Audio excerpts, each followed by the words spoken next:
everyone, I am Shreya welcoming you to Ada 24/7 School. Guys, today we are going to discuss our previous chapter that is coordination compound. और coordination compound हमारे class 12th का chapter number 5 है जिसमें हम लोग कुछ topic को पहले डिस्कस कर चुके हैं। अब आने वाले सेशन में और साथ के अभी के सेशन में कुछ नया डिस्कस करेंगे। तो चलिए देख लेते हैं वो कौन से टॉपिक्स हैं जो कि हम ऑलरेडी डिस्कस कर चुके हैं और वो कौन सा टॉपिक है जो अब हम डिस्कस करने वाले हैं। तो guys, Werner coordination theory and coordination compound यानी कि Werner theory of coordination compound जो कि हम लेक्चर नंबर 1 में डिस्कस कर चुके हैं। मैंने आपको बताया था कि वर्नर ने बताया कि हमारे जो कोऑर्डिनेशन कंपाउंड्स होते हैं ये 2 टाइप की वैलेंसी रखते हैं। एक होती है इनकी प्राइमरी वैलेंसी और दूसरी होती है इनकी सेकेंडरी वैलेंसी, राइट। दूसरी होती है इनकी सेकेंडरी वैलेंसी। ये दो चीजें आपके दो वैलेंसीज आपके वर्नर कोऑर्डिनेशन थ्योरी के थ्रू पता चली थी। साथ में वर्नर ने ये भी क्लियर किया कि किस तरह से जब हम डबल सॉल्ट को या फिर कोऑर्डिनेशन कंपाउंड्स को वाटर में डिसॉल्व करते हैं तो उनके बॉन्डिंग्स का क्लीवेज होता है, किस तरीके का उनका प्रेसिपिटेशन आता है। स्ट्रक्चर्स के बारे में वर्नर्स ने अपनी बात रखी। सभी तरीके के डिस्कशन को हम लोगों ने वर्नर कोऑर्डिनेशन थ्योरी में कर लिया था। सेकेंड लेक्चर में हम लोगों ने कोऑर्डिनेशन कंपाउंड के आईयूपैक नेम्स लिखना सीखे और साथ में उनकी आइसोमेरिज्म कैसे लिखी जाती है, कैसे आप रिकॉग्नाइज करोगे कि कौन सा कोऑर्डिनेशन कंपाउंड किस आइसोमेरिज्म को बिलोंग करता है। ये दोनों सेक्शन हम लोगों ने अपने लेक्चर नंबर 2 में पढ़े। अब प्यारे बच्चे, आज के सेशन में हम लोग पढ़ने वाले हैं, आज की वीडियो में जाएगा हमारा bonding in coordination compound magnetic property, कि आपके कोऑर्डिनेशन कंपाउंड में किस टाइप की बॉन्डिंग होती है, जिसको कि गाइस हम लोग वैलेंस बॉन्ड थ्योरी यानी वीवीटी के नाम से जानते हैं। वीवीटी को पढ़ेंगे और साथ में मैग्नेटिक प्रॉपर्टीज को पढ़ेंगे। नेक्स्ट आने वाले सेशन में हम लोग क्रिस्टल फील्ड थ्योरी और एनसीईआरटी के क्वेश्चन सॉल्व करेंगे। तो चलिए बच्चे, बिना टाइम को बर्बाद किए हुए अपने सेशन की तरफ चलते हैं और देख लेते हैं कि वैलेंस बॉन्ड थ्योरी क्या कहती है और किस तरह से कोऑर्डिनेशन कंपाउंड्स में अपने बॉन्डिंग्स को शो करती है। सबसे पहले है bonding in coordination compound. What is bonding in coordination compounds? ध्यान रखना कि जो आपके वॉर्नर थे वो आपके पहले साइंटिस्ट थे जिन्होंने कोऑर्डिनेशन कंपाउंड के फीचर को देखा, ठीक है। Warner was the first to describe the feature in coordination compounds। जो आपके वर्नर थे वो आपके पहले साइंटिस्ट थे जिन्होंने कोऑर्डिनेशन में फीचर्स को देखा और but his theory could not answer basic question. But उनकी जो थ्योरी थी वो हर सवाल का जवाब नहीं दे सकी। बहुत सारे बेसिक क्वेश्चंस था जिनका जवाब वो नहीं दे पाई। तो वो कौन कौन से सवाल थे जिनका जवाब नहीं दिया? पहला क्वेश्चन था why only certain element possess remarkable property to forming coordination compound. क्यों आपके कुछ ही एलिमेंट्स कोऑर्डिनेशन कंपाउंड का फॉर्मेशन करते हैं, यानी सिर्फ कुछ ही एलिमेंट्स ऐसे क्यों हैं जो कि जिनका फॉर्मेशन आपका कोऑर्डिनेशन जो कोऑर्डिनेशन कंपाउंड का फॉर्मेशन कर पाते हैं, बाकी क्यों नहीं कर पाते। सेकंड था why the bonds in coordination compounds have directional property. क्यों आपके कोऑर्डिनेशन कंपाउंड डायरेक्शनल प्रॉपर्टी को शो करते हैं। क्लियर? क्या बोला कि क्यों आपके compounds coordination compound directional property को शो करते हैं। जब मैंने आपको वर्नर थ्योरी समझाई थी तो मैंने आपको दिखाया था कि किस तरह से कोऑर्डिनेशन कंपाउंड अपनी डायरेक्शनल प्रॉपर्टी को शो करते हैं। तो यस, पर क्यों करते हैं इसका जवाब कोऑर्डिनेशन कंपाउंड के लिए वर्नर ने नहीं दिया। क्वेश्चन थर्ड था हमारा why coordination compound have characteristic and optical activities. जो हमारी कोऑर्डिनेशन कंपाउंड्स हैं ये अपनी कैरेक्टरिस्टिक ऑप्टिकल प्रॉपर्टीज क्यों रखती हैं, ये भी हमारा वर्नर कोऑर्डिनेशन थ्योरी नहीं बता पाई थी। Many approaches have put forth to explain the nature of bonding. बहुत सारे एफर्ट्स लगाए गए जिससे कि कोऑर्डिनेशन कंपाउंड में बॉन्डिंग के नेचर का पता लगाया जा सके।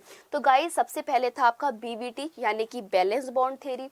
दूसरा था क्रिस्टल फील्ड थ्योरी यानी कि सीएफटी, लिगेंड फील्ड थ्योरी यानी कि आपका एलएफटी, मॉलिक्यूलर ऑर्बिटल थ्योरी यानी कि एमओटी। तो ये 4 थ्योरी इस बेस पर आई थी कि पता लगाया जा सके कि कोऑर्डिनेशन कंपाउंड में बॉन्डिंग कैसे आपकी केमिकल बॉन्डिंग होती है या फिर जो बॉन्डिंग हो रही है उनका नेचर क्या है।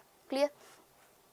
हाँ बच्चे, ध्यान रखना कि जो आपकी बैलेंस बॉन्ड थ्योरी है ये हम लोग क्लास 12th में पढ़ेंगे, क्रिस्टल फील्ड थ्योरी को हम लोग पढ़ेंगे, बट एलएफटी हमारे सिलेबस में नहीं है। ठीक है। वहीं पर अगर बात करें मॉलिक्यूलर ऑर्बिटल थ्योरी की, तो इसे आप क्लास 11th में पढ़ोगे केमिकल बॉन्डिंग में। किसमें? केमिकल बॉन्डिंग में आप लोगों ने इसको पढ़ा होगा। बाकी आप चाहो तो लेक्चर क्लास 11th के लेक्चर में जाकर आप इसको एक बार रिवाइज भी कर सकते हो। चलिए बच्चे देख लेते हैं आज के टॉपिक को। तो बच्चे आज का हमारा टॉपिक बनेगा valence bond theory. Guys valence bond theory यानी कि valence shell electron repulsion theory. क्या बोला? Valence shell electron pair repulsion theory की हम बात कर रहे हैं। सबसे पहले हम कुछ ज्योमेट्रीज कुछ एलिमेंट्स के ज्योमेट्री की बात करते हैं। किसकी बात करते हैं?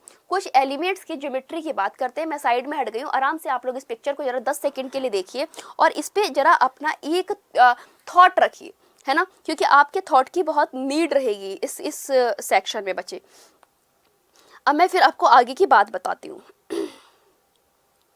देखो, देख लिया इस पिक्चर को आप लोगों ने। बात करें क्या इसके बारे में? देखो जरा क्या बोला है। Valence shell electron repulsion theory है, ठीक है, और इसका मैंने एक चित्र दिखाया हुआ है। क्यों दिखाया इसके बारे में भी आपको बताऊंगी।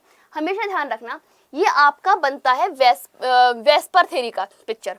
बट बच्चे ये जो आपका वेस्पर थ्योरी है, इसके साथ साथ ये जो डायग्राम्स है ये बीवीटी में भी आपके लिए हेल्पफुल है। ठीक है, मैंने नोइंगली इसको यहाँ पर रखा हुआ है जिससे कि आपको ध्यान रहे कि ये पिक्चर आपकी जितना वैलेंस बॉन्ड थ्योरी को एक्सप्लेन करने में हेल्प करेंगे, उतना ही आपकी valence shell electron pair repulsion theory को भी एक्सप्लेन करने में हेल्प करेंगे। तो अभी हम बात कर रहे हैं वैलेंस बॉन्ड थ्योरी की। वैलेंस बॉन्ड थ्योरी में कैसे इसकी हेल्प होगी देख लेते हैं। लीनियर, हमारा एक कंपाउंड है जिसमें स्ट्रक्चर है लीनियर, यानी इसकी ज्योमेट्री है लीनियर। तो क्या हुआ, इस पे कोई भी लोन पेयर इलेक्ट्रॉन नहीं था। क्लियर। दूसरा देखो ट्राइगोनल प्लेनर।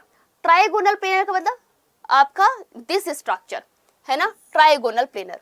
थर्ड देखो टेट्रागोनल यानी कि 4, ट्राइगोनल बाइपिरामिडल यानी कि 5, ऑक्टाहेड्रल यानी कि 5। अब गाइज ये अपने अपने पर्टिकुलर अरेंजमेंट पर, अगर इसके पास एक लोन पेयर आ गया मान लो ट्राइगोनल प्लेनर पे, तो ये अपनी बेंट स्ट्रक्चर शो करेगा। ठीक है, अगर इस पे 2 आ गए तो कोई स्ट्रक्चर नहीं होगा। वहीं पर अगर टेट्राहेड्रल की बात करें तो एक लोन पेयर के साथ ये ट्राइगोनल बाइपिरामिडल स्ट्रक्चर शो करता है, 2 लोन पेयर के साथ में बेंट स्ट्रक्चर शो करता है। ठीक है, इसी तरीके से ज्योमेट्री की बात करें तो ट्राइगोनल प्लेनर के साथ ट्राइगोनल बाइपिरामिडल और साथ में एक लोन पेयर के साथ सीसॉ। अगर 2 लोन पेयर हो जाए तो टी शेप, 3 लोन पेयर हो जाए तो लीनियर। इस तरह से अपने स्ट्रक्चर्स को शो करता है। अब आपके दिमाग में ये सवाल आएगा कि मैम ये स्ट्रक्चर्स आपने क्यों दिखाए। ठीक है, यही तो सवाल आपके दिमाग में खड़ा हो रहा है कि मैम ये स्ट्रक्चर्स आपने क्यों दिखाए। तो देखो इसके ये स्ट्रक्चर्स क्यों दिखाए गए इसको समझ लेते हैं बच्चे। पॉइंट देखो जरा आप कि अगर मैं आपसे कोऑर्डिनेशन नंबर 2 की बात करूं, किसकी बात करूं? कोऑर्डिनेशन नंबर 2 की। Just a minute.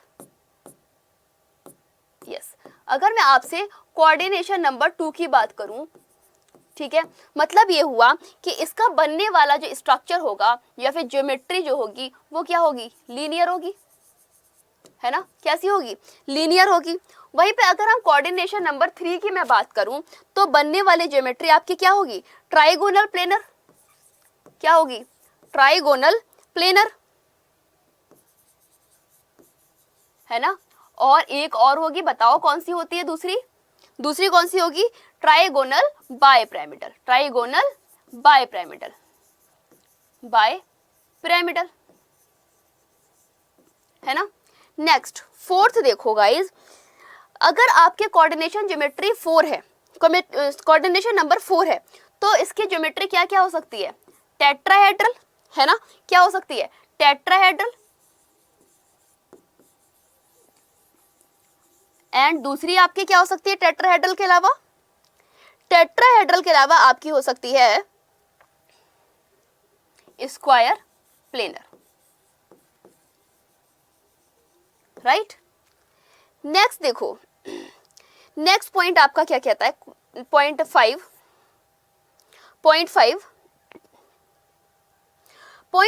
देखो गाइज बहुत अच्छा है। अब देखो 5वें नंबर पे आपका क्या बन सकता है? स्क्वायर पिरामिडल बन सकता है ना, है ना। क्या बन सकता है? स्क्वायर पिरामिडल बन सकता है। अब कैसे पता चलेगा कि स्क्वायर पिरामिडल बना कि नहीं बना? गाइज हैव अ लुक, क्या बन सकता है? स्क्वायर पिरामिडल बन सकता है। ठीक है, लिख दूं स्क्वायर पिरामिडल, है ना? क्या बन सकता है? स्क्वायर पिरामिडल बन सकता है। दूसरे क्या पॉसिबिलिटी हो सकती है? बताओ क्या हो सकती है? गाइज हमेशा ध्यान रखना, ट्राइगोनल बाय पिरामिडल। किसकी हो सकती है? ट्राइगोनल बाय पिरामिडल की। ठीक है, ठीक। 6 की बात कर लेते हैं लास्ट। 6 में हमारा कौन सा स्ट्रक्चर बन सकता है? ऑक्टाहेड्रल। कौन सा?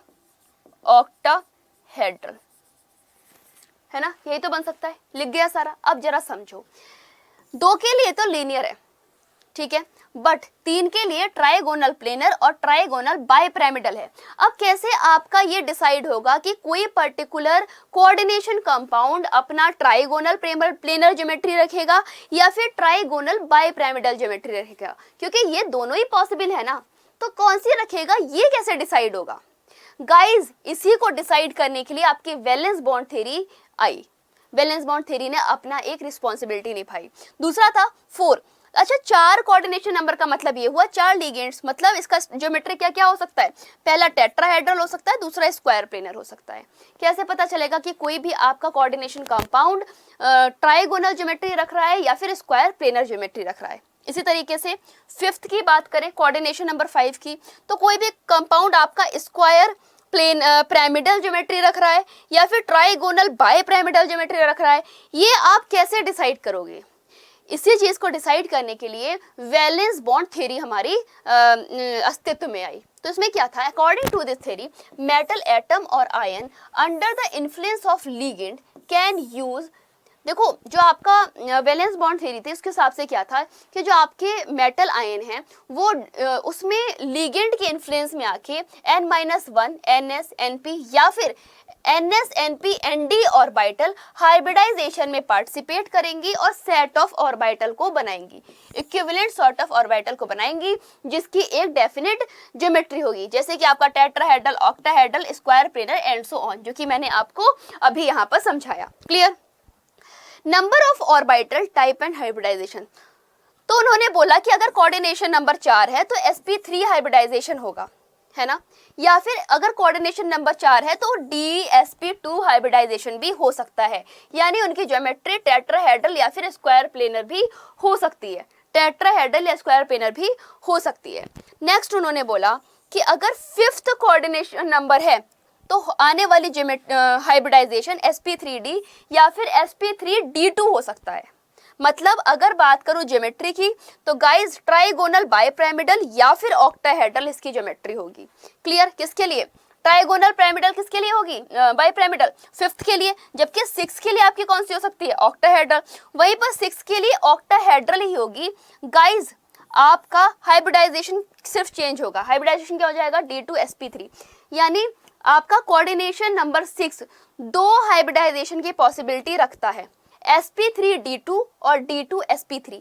अब ये कैसे डिसाइड होगा कि जब आपकी वैलेंस बॉन्ड थ्योरी पार्टिसिपेट कर रही थी तो आपका हाइब्रिडाइजेशन d2sp3 है या फिर sp3d2 होगा? कैसे पता चलेगा? बताओ जरा।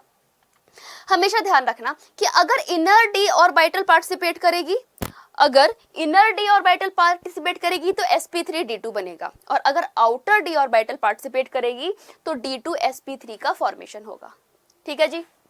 नेक्स्ट देखो, These hybridized orbital are allowed to overlap with ligand। ये जो hybridized orbital हैं ये क्या करती हैं? ligand के साथ overlap करती हैं and that can donate electron pair for bonding, और जो कि electron pair के लिए donate कर सकती हैं। क्लियर? क्लियर। नेक्स्ट देखो, it is usually possible to predict geometry of a complex, और यही जो आपकी डोनेशन है इलेक्ट्रॉन का या फिर जो आपके ऑर्बिटल्स हाइब्रिडाइजेशन में पार्टिसिपेट कर रही हैं, यही हाइब्रिडाइजेशन के पार्टिसिपेशन ही किसी कॉम्प्लेक्स की ज्योमेट्री के लिए रिस्पॉन्सिबल बनेगा। ठीक है, from the knowledge of its magnetic behavior on the basis of valence bond theory, और इससे आपको उस कॉम्प्लेक्स के मैग्नेटिक बिहेवियर का भी पता चलेगा। In the diamagnetic octahedral compound complex CONH3 का whole 6 +3 the cobalt ion is in +3 oxidation state. तो आप देख पा रहे हो या इस कॉम्प्लेक्स में आपका जो कोबाल्ट है वो +3 ऑक्सीडेशन स्टेट में है। इसका मतलब इसका बनने वाला इलेक्ट्रॉनिक कॉन्फ़िगरेशन क्या होगा? 3d6 होगा। क्या होगा? इलेक्ट्रॉनिक कॉन्फ़िगरेशन 3d6 होगा। The hybridization seems as show in diagram. अब देखो कि हम इस चीज को आपके डायग्राम में कैसे शो कर सकते हैं। बच्चे ये है आपका कोबाल्ट +3 आयन, ठीक है, जिसमें आपके 6 इलेक्ट्रॉन होते हैं 3d6 4s2 4p। तो 3d6 में आपने इलेक्ट्रॉन हुंड रूल से भरा, एक इलेक्ट्रॉन पेयरिंग हो गई। अब क्या हुआ, हमने क्या देखा कि यहाँ पे आपकी आउटर डी ऑर्बिटल पार्टिसिपेट कर रही है, तो D2sp3 हाइब्रिडाइजेशन बनेगा, है ना। क्या बनेगा? D2sp3 हाइब्रिडाइजेशन बनेगा। अब ये किसके इन्फ्लुएंस में आ रही है? ये आपके न्यूट्रल लिगेंड NH3 के इन्फ्लुएंस में आ रही है। गाइस जैसे ये न्यूट्रल लिगेंड के इन्फ्लुएंस में आएगी, आपके इलेक्ट्रॉन्स पेयर अप हो जाएंगे और पेयर अप होने के बाद 6 pair of electron molecule NH3 के बन जाएंगे। क्लियर? ठीक है। 6 pair of electron, 1 from each NH3 molecule occupy 6 hybrid orbital, और इससे क्या होगा? आपके 6 हाइब्रिड ऑर्बिटल का फॉर्मेशन हो जाएगा। Thus the complex has octahedral geometry। इसका मतलब ये हुआ जो हमारा जो कॉम्प्लेक्स है वो ऑक्टाहेड्रल ज्योमेट्री रखता है और यह डायामैग्नेटिक होगा। कैसे पता चला डायामैग्नेटिक होगा? क्योंकि गाइस यहाँ पर आपका कोई भी अनपेयर्ड इलेक्ट्रॉन है ही नहीं, इसका मतलब ये आपका क्या होगा? डायामैग्नेटिक होगा। देखा आपने कैसे वैलेंस बॉन्ड थ्योरी ने मैग्नेटिक प्रॉपर्टी को भी समझा दिया। आगे देखो, the formation of complex since inner d orbital 3d is use in hybridization. अगर आपके कॉम्प्लेक्स में इनर डी ऑर्बिटल हाइब्रिडाइजेशन में पार्टिसिपेट कर रही है, इसका मतलब ये होगा गाइज कि बनने वाला जो कॉम्प्लेक्स होगा वो आपका इनर ऑर्बिटल या फिर लोअर स्पिन कॉम्प्लेक्स होगा। क्या होगा? लोअर स्पिन कॉम्प्लेक्स होगा। क्लियर? नेक्स्ट देखो, द पैरामैग्नेटिक ऑक्टाहेड्रल कॉम्प्लेक्स यानी COF6 का F6-3 इस पर आपका सब्सक्रिप्ट चार्ज है यूजिंग आउटर ऑर्बिटल 4d, है ना। किसमें? हाइब्रिडाइजेशन में जब इसने अपनी आउटर ऑर्बिटल 4d का यूज किया तो गाइस बनने वाला हाइब्रिडाइजेशन sp3d2 था। क्या था? sp3d2। इससे क्या पता चला कि गाइस जो आपका कॉम्प्लेक्स फॉर्मेशन हो रहा है वो आपका हाई स्पिन हो रहा है, यानी स्पिन फ्री कॉम्प्लेक्स का फॉर्मेशन हो रहा है। क्लियर? ठीक है जी।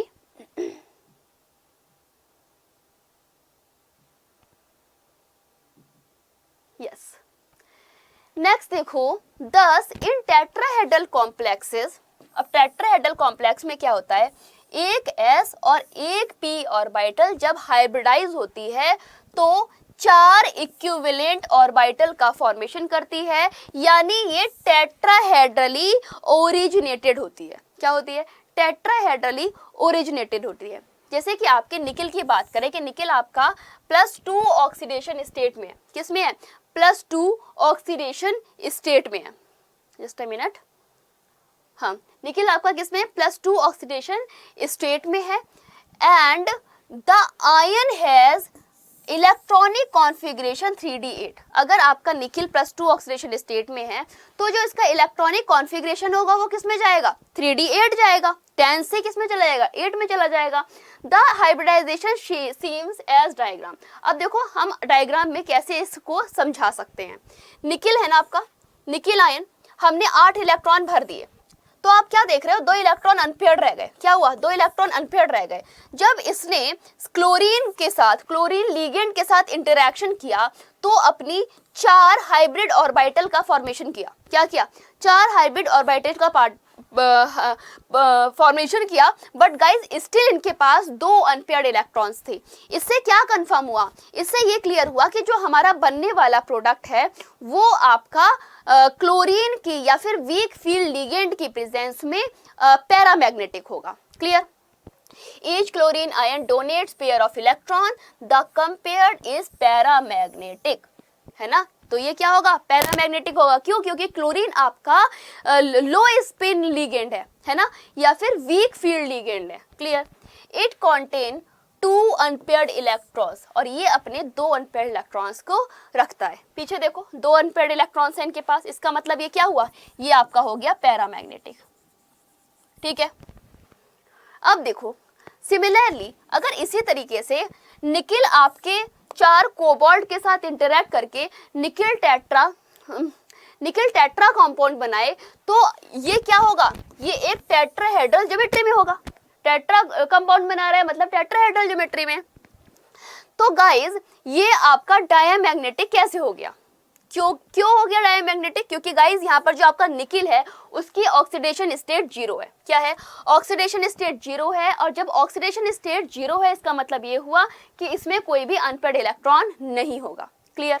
जैसे कि ऑर्बिटल ऑफ निकिल +2 आयन, तो निकिल +2 आयन का ऑर्बिटल में आपके इलेक्ट्रॉन कितने हैं, 3d8 है, देख रहे हो 3d8 4s2 4p। ठीक है, अब dsp2 hybridize orbital of nickel, इसकी आउटर डी ऑर्बिटल है ना जो कि आपके बॉन्डिंग में पार्टिसिपेट कर रही है, तो गाइस बनने आपका ये सारा पेयर अप हो गया है ना। क्या हुआ, ये आपका पेयर अप हो गया, क्योंकि आपका जो साइनाइड है Cn है वो स्ट्रॉन्ग फील्ड है। ठीक है, साइनाइड स्ट्रॉन्ग फील्ड है, जब उसके साथ इंटरेक्शन होगा, साइनाइड के साथ इंटरेक्शन होगा, तो गाइस एक सेकंड गाइस यहाँ पे Cn होगा। ठीक है, साइनाइड के साथ जब इंटरेक्शन होगा तो ये सारे इलेक्ट्रॉन क्या होंगे, because of strong field ligand ये आपके पेयर अप हो जाएंगे। तो यस पेयर अप हो गए, साइनाइड के आने से 4 पेयर ऑफ इलेक्ट्रॉन बने, यानी इनकी बनने वाली हाइब्रिडाइज ऑर्बिटल 4 थी। क्लियर? एक भी इलेक्ट्रॉन इनका खाली नहीं था। इसका मतलब क्या हुआ कि जब आपका निकिल टेट्रासाइनाइड प्रोडक्ट बनेगा तो बनने वाला प्रोडक्ट आपका डायमैग्नेटिक होगा। कैसा होगा? डायमैग्नेटिक होगा, क्योंकि निकिल पर आपके 0 ऑक्सीडेशन स्टेट है। नेक्स्ट देखो, एन एग्जाम्पल इज NiCN का whole 4 -2, here nickel is in +2 oxidation state. ये आपका NiCN का जो होल 4 -2 है, इसमें निकिल आपके +2 ऑक्सीडेशन स्टेट में है and has electronic configuration 3d8, और ये 3d8 इलेक्ट्रॉनिक कॉन्फ़िगरेशन को रखती है। The hybridization seemed as in diagram. अब इसमें आप देखो डायग्राम में से हम कैसे समझाएंगे, देखो जरा guys, orbital of N2 ion, ठीक है, ये आपका किस में होगा, 3d8 होगा। ठीक है, अब देखो एक बार फिर से वही चीज कि निकिल का आपने जब स्ट्रॉन्ग फील्ड का इंटरेक्शन हुआ तो ये पेयर अप हो गए, फिर साइनाइड के साथ जब इंटरेक्शन हुआ तो आपके 4 साइनाइड ग्रुप इंटरेक्ट होके 4 पेयर ऑफ इलेक्ट्रॉन बना दिए। Clear? Each of the hybridize orbital receive a pair of electron. हर एक हाइब्रिडाइज ऑर्बिटल क्या कर रहा था, इलेक्ट्रॉन पेयर को रिसीव कर रहा था, और साथ में साइनाइड आयन फॉर्म हो रहा था। कहाँ से? साइनाइड आयन से एक एक इलेक्ट्रॉन को पेयर अप करके हाइब्रिड ऑर्बिटल्स का फॉर्मेशन हो रहा था। द कंपाउंड इज डायमैग्नेटिक, और इससे क्या हुआ, आपका कंपाउंड डायमैग्नेटिक बना, क्योंकि कोई भी इलेक्ट्रॉन आपका अनपेयर्ड था ही नहीं। As evident from the absence of unpaired electron, क्योंकि यहाँ पर कोई भी अनपेयर्ड इलेक्ट्रॉन का एविडेंस था ही नहीं, इसका मतलब बनने वाला कंपाउंड आपका डायमैग्नेटिक था। It is important to note that the hybrid orbital do not actually exist. जो आपकी हाइब्रिड ऑर्बिटल है वो एक्चुअली एग्जिस्ट करती ही नहीं है। मतलब hybridization is a mathematical manipulation of wave equation, कि आपकी कोई हाइब्रिड ऑर्बिटल होती नहीं है, ये सिर्फ आपका एक मैथमेटिकल मैनिपुलेशन है जो कि आप एटॉमिक ऑर्बिटल के साथ में इन्वॉल्व करते हो। क्या करते हो? एटॉमिक ऑर्बिटल के साथ में इन्वॉल्व करते हो। Clear? Next, while the valence bond theory to large extent explain the formation, structure and magnetic behavior of coordination compound, अब कुछ ऐसे BVT में कुछ ऐसे पॉइंट्स थे जिन्होंने एक लार्ज वे पर कंपाउंड के फॉर्मेशन को, कंपाउंड के मैग्नेटिक बिहेवियर को, स्ट्रक्चर के बारे को डिस्कस किया। ठीक है, तो चलिए देख लेते हैं कि वो कौन कौन से ऐसे शॉर्टकम्स थे जिन्होंने इन पॉइंट्स को डिस्कस किया। पहला था it involve a number of assumptions, ये आपके बहुत सारे अजम्पशंस पहले जो रख दिए गए थे उसी पर डिपेंड था। It do not give quantitative interpretation of magnetic data, जो आपके वैलेंस बाउंड थ्योरी थी उसने कोई भी मैग्नेटिक प्रॉपर्टी के लिए अपना कोई भी क्वांटिटेटिव डाटा नहीं दिया। क्लियर। सेकंड क्या था, it does not explain the colour exhibited. अब देखो यहाँ पर क्या हुआ, वैलेंस बॉन्ड थ्योरी ने सारे स्ट्रक्चर ज्योमेट्री सब तो डिस्कस किया, बट उसने कलर के बारे में कोई बात नहीं करी कि आपके कोऑर्डिनेशन कंपाउंड कलर कंपाउंड्स क्यों होते हैं, ये आपका बीबीटी नहीं बता पाया। जब ये बात नहीं बता पाया तो इसी का सॉल्यूशन निकालने के लिए हमारी क्रिस्टल फील्ड थ्योरी आई, ठीक है, जिसे कि हम CFT के नाम से जानते हैं। क्लियर, क्लियर भाई। नेक्स्ट पॉइंट की तरफ चले। नेक्स्ट है it does not give a quantitative interpretation of the thermodynamic and kinetic stability of coordination compound. बच्चे इसने मैग्नेटिक प्रॉपर्टी के बारे में तो नहीं दिया था कोई भी क्वांटिटेटिव इंटरप्रिटेशन, इवन दो इसने काइनेटिक और थर्मोडायनामिकली भी कोई भी एक्सप्लेनेशन नहीं दिया, यानी कोई भी कोऑर्डिनेशन कंपाउंड्स के लिए अपना डाटा नहीं दिया। इसका मतलब ये हुआ कि फिर भाई जो आपकी CFT आई उसने आपको थर्मोडायनामिकली, काइनेटिकली और साथ में कलर कंपाउंड का डाटा CFT ने दिया, जो कि आपके वैलेंस बॉन्ड थ्योरी के फेल होने के बाद आई थी। फोर्थ क्या था, it does not make exact prediction regarding the tetrahedral, और इसने टेट्राहेड्रल और स्क्वायर प्लेनर के लिए कोई भी एग्जैक्ट एक्सप्लेनेशन नहीं दिया कि भाई कौन सा कंपाउंड आपका टेट्राहेड्रल में जाएगा, कौन सा कंपाउंड स्क्वायर प्लेनर में जाएगा, ये बात भी आपकी बीबीटी प्रॉपरली नहीं एक्सप्लेन कर पाई। क्लियर। नेक्स्ट था it does not distinguish between weak and strong field ligand, और ये स्ट्रॉन्ग फील्ड और वीक फील्ड लीगेंड के बीच में भी कोई डिफरेंस नहीं कर पाई।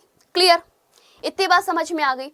अब गाइज ये तो आपका हो गया लिमिटेशंस, ठीक है। मैग्नेटिक प्रॉपर्टी की बात कर लेते हैं, फिर मैं आपको एक बार पूरे टॉपिक का रिकैप दूंगी क्योंकि बहुत इंपॉर्टेंट टॉपिक है।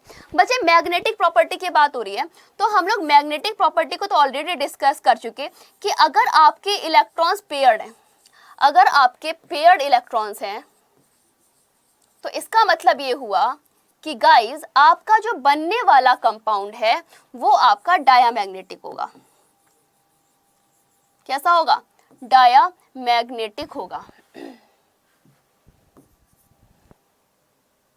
डायामैग्नेटिक होगा, ठीक है।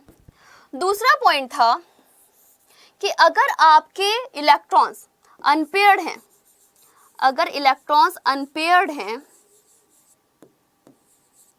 अगर अनपेयर्ड इलेक्ट्रॉन्स हैं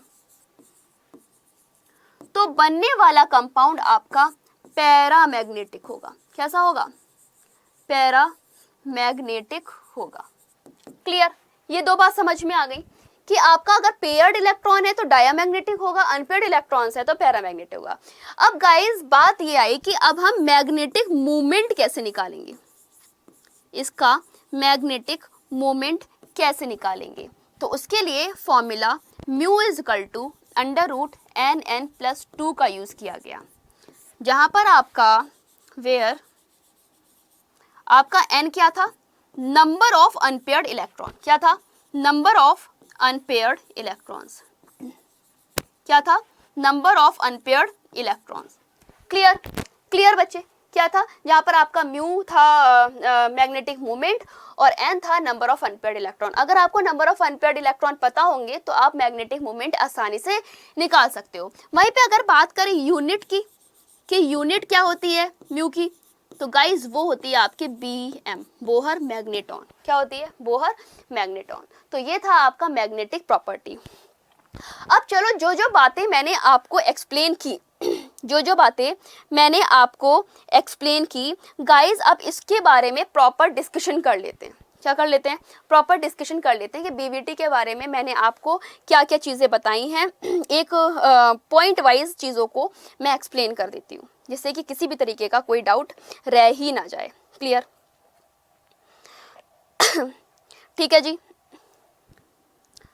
तो गाइस वैलेंस बॉन्ड थ्योरी की बात कर रहे हैं हम। किसकी बात कर रहे हैं? वैलेंस बॉन्ड थ्योरी की बात कर रहे हैं। एजम्पशन मैंने आपको बता दिए, पोस्टुलेट्स मैंने आपको बता दिए, लिमिटेशंस मैंने आपको बता दी, साथ में हम लोगों ने मैग्नेटिक प्रॉपर्टीज के बारे में भी पढ़ लिया।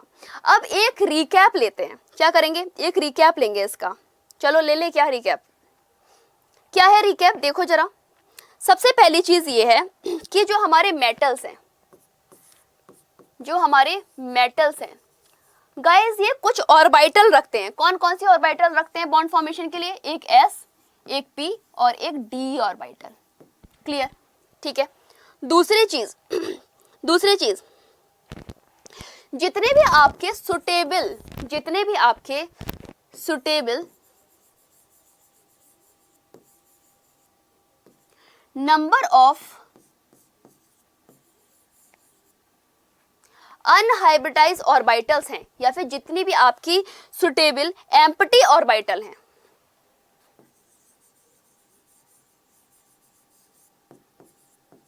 ऑर्बिटल will undergo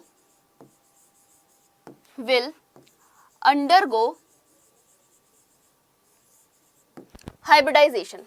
ये क्या करेंगे? ये हाइब्रिडाइजेशन में पार्टिसिपेट करेंगी। will undergo hybridization. क्लियर? ठीक है। नेक्स्ट पॉइंट है 3। अब देखो, जो आपकी एम्प्टी ऑर्बिटल हाइब्रिडाइजेशन में पार्टिसिपेट कर रही हैं, तो गाइस क्या होगा? जो आपका मेटल होगा वो लिगेंड के साथ इंटरेक्शन करेगा। कैसे करेगा? मेटल के पास आपकी होती है वैकेंट ऑर्बिटल, लिगेंड के पास होती है आपके लोन पेयर वाली लोन पेयर्स। तो ये क्या करेगा? इन लोन पेयर को इन मेटेलिक आयन में डोनेट करके बॉन्ड फॉर्मेशन कर लेगा, है ना?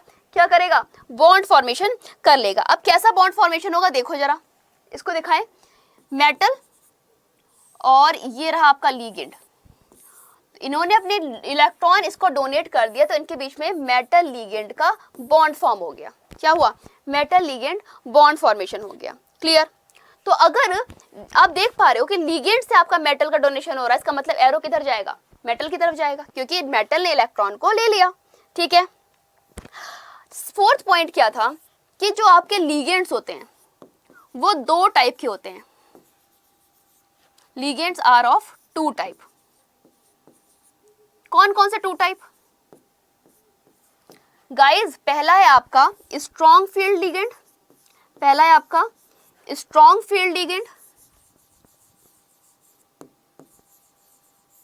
और दूसरा है आपका वीक फील्ड लिगेंड।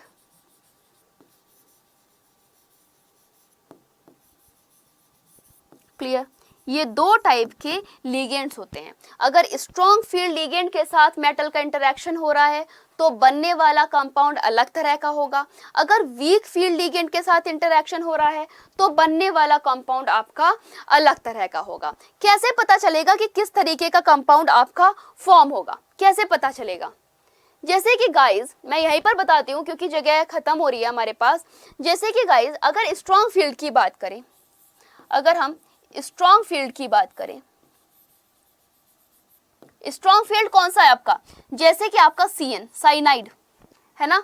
मान लो साइनाइड के साथ में आपका कोई मेटल इंटरैक्ट कर रहा है, तो बनने वाला जो कंपाउंड होगा वो आपका स्ट्रॉन्ग फील्ड कॉम्प्लेक्स होगा, है ना? स्ट्रॉन्ग फील्ड या फिर हाई स्पिन कॉम्प्लेक्स होगा, या फिर हाई स्पिन कॉम्प्लेक्स बनेगा, हाई स्पिन कॉम्प्लेक्स बनेगा।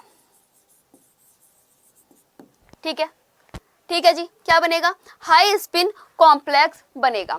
वहीं पर बच्चे, अगर आपका वीक फील्ड लिगेंड इंटरैक्ट करे मेटल के साथ, वीक फील्ड लिगेंड इंटरैक्ट करे मेटल के साथ, तो जैसे कि आपका एग्जांपल के लिए क्लोरीन ले लो, तो आपका बनने वाला कंपाउंड लो स्पिन होगा, लो स्पिन कॉम्प्लेक्स होगा। ठीक है? क्लियर? इतनी बात समझ में आ गई गाइस? इतने में कोई भी 1% भी, 1 रुपए का भी डाउट हो तो आप बताओ। क्लियर? देखो, मैंने आपको क्या किया है, पूरी बीबीटी का जो एक कॉन्सेप्ट था वो एक जगह बता दिया। अब बात कर लेते हैं कि हमारी ज्योमेट्री कैसे कंफर्म होगी।